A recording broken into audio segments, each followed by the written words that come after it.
উঠেছে।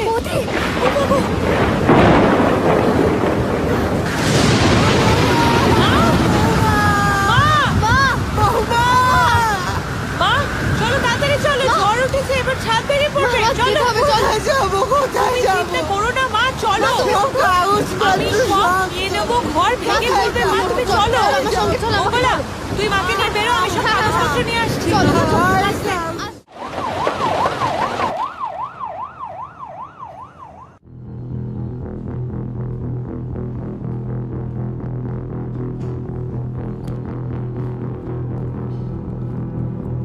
অপারেশন ভালো হয়েছে, চিন্তার কিছু নেই, একটু পরে আমরা বেডে দিয়ে দেবো। বৌমা, তো এখন কি হবে? এখন আমরা কোথায় যাব? আমাদের যে ঝড়ে সব নষ্ট হয়ে গেল। তাহলে আমাদের কি এখন ভিটে মাটি ছাড়া হতে হবে? কোথাও যাব না। একটা কথা মনে রাখবেন, যিনি পেটের ভাত দেন মাথার ছাদ তিনিই দেবেন। রাজ্য সরকার সম্পূর্ণ নিজস্ব তহবিল থেকে 2টি পর্বে বাংলার বাড়ি প্রকল্পে খরচ করছে 38,400 কোটি টাকা। উপকৃত হয়েছেন মোট 32 লক্ষ গ্রামীণ পরিবার। মা, এটা কোথায় আনলি? এটা কার বাড়ি? এটা আপনার বাড়ি,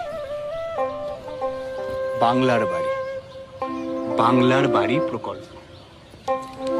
নিজেদের মাটি ছেড়ে আমরা কোথাও যাব না। আপনার মাটিতেই হবে আপনার স্বপ্নের বাড়ি। ঝড়ে গ্রামে যাদের যাদের বাড়ির ক্ষতি হয়েছে, রাজ্য সরকার এই প্রকল্পে তাদের জন্য নতুন বাড়ি করে দিচ্ছে।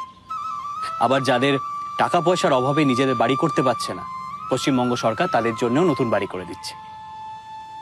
মা, আমরা তো কখনো ভগবান চোখে দেখিনি, কিন্তু আমি জানি আমাদের মাথার উপরে পশ্চিমবঙ্গ সরকার আছে।